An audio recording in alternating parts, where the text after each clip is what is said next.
Flexbox series එකේ ඊළඟ episode එක. ඒ ගැන තමයි අද අපි කතා කරන්න යන්නේ. display inline flex සහ display flex අතර තියෙන වෙනස්කම්. එහෙනම් ඒ ගැන අපි කතා කරමු. යමු intro එකට.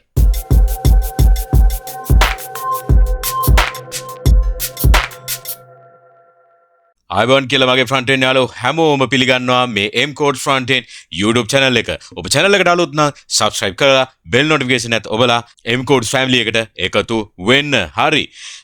අද අලුත් episode එකේ අද අපි කතා කරන්න යන්නේ Flexbox වල display flex සහ display inline flex එකේ තියෙන වෙනස මොකක්ද කියලා. මේ දෙකේ ඇත්තටම සැලකිය යුතු වෙනසක් තියෙනවා. හරි. දැන් display inline සහ inline block කියන එක inline block ඒ අතර තිබ්බ වෙනස වගේම දෙනසක් මෙන්න මේ display flex එකේ display inline flex එක අතර තියෙනවා. හරි. අපි යමු demo එකට. හරි. දැන් මම මෙතන තියෙන HTML page එකක්. ඔයගලන්ට මේ left hand side එකේ තියෙනවා පේනවා. මම මේකේ දාලා තියෙන්නේ normal div එකයි. ඒක ඇතුලේ 1 2 3 4 කියලා paragraph class හතරක් තියෙනවා. ඒ ටික තමයි තියෙන්නේ ABCD කියලා content තියෙනවා.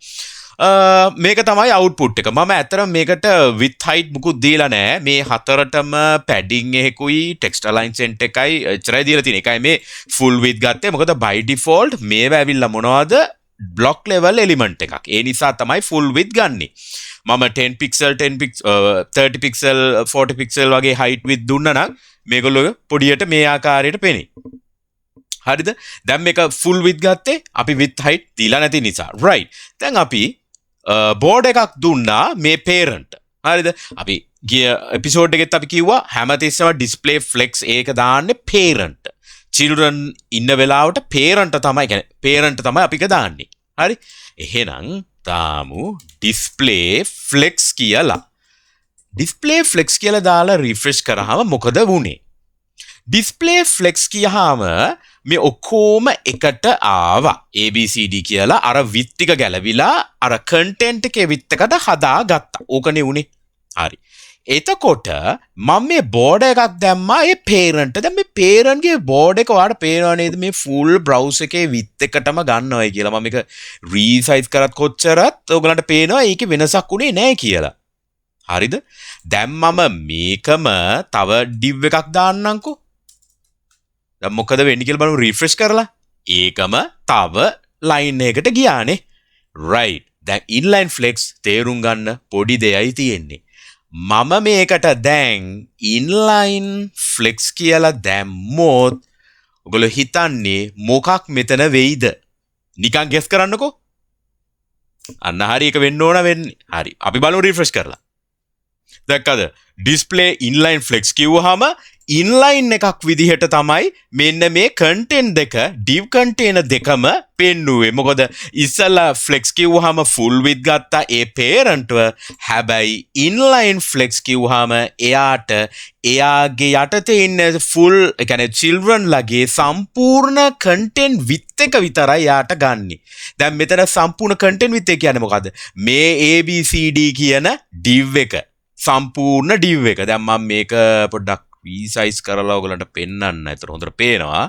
මෙන්න මේ div එක පළවෙනි content එක මේ දෙවෙනි parent. හරිද? මේ first parent second parent. මේ first parent ගේ මොනවද තියෙන්නේ? ABCD කියලා තියෙනවා. මේ අයගේ full width එක කියන්නේ මොකද්ද? ඒ හතරම එකතුව. ඒ හතරම එකතුව මෙයාට ආව නිසා තමයි මම display inline flex කිව්වහම මේකේ තේරුම මෙයාගේ content එකේ width එක දැන් මම සම්පූර්ණයෙන්ම ලියන්න නිකන් අකුරු ටිකක්. ඒතර ඒ අනුව මේක adjust වෙයි. දැක්කද? මේකේ ආකාරයට adjust වුණා. ඊට පස්සේ ඒ ටිකට තියාගන්න බැරි නිසා එයා ඊළඟ line එකට වැටුණා. හරිද? දැන් ඒ උනේ මොකද්ද? මේ සම්පූර්ණ එකේ එකතුව ගත්තා මෙයාට. දැන් මම මෙයාට flex විතරක් දැම්මම inline කපලා දැක්කද? මෙයා කොහොමත් මේකට එන්නේ අපි හිතමු මේකෙන් භාගයක් විතර අඩු කරමු. එතකොට පේයි. දැක්කද? ඒත් වෙන්නේ මම මෙයාට inline flex කියලා ලිව්වොත් මම මෙතනම දැක්කද? එතකොට මේ අර යට හිටපු එක්කෙනා උඩට ආව. මොකද මේ content එක මෙතනින් ඉවරයි. එතකොට සම්පූර්ණ width එක ගත්තා. ඒ කතාව එතනින් කෙලින්ම ඊළඟට යට තියෙන ඔක්කොම div element උඩට switch වෙනවා. ඕක තමයි inline flex එකයි flex එකේ තියෙන වෙනස. හරි.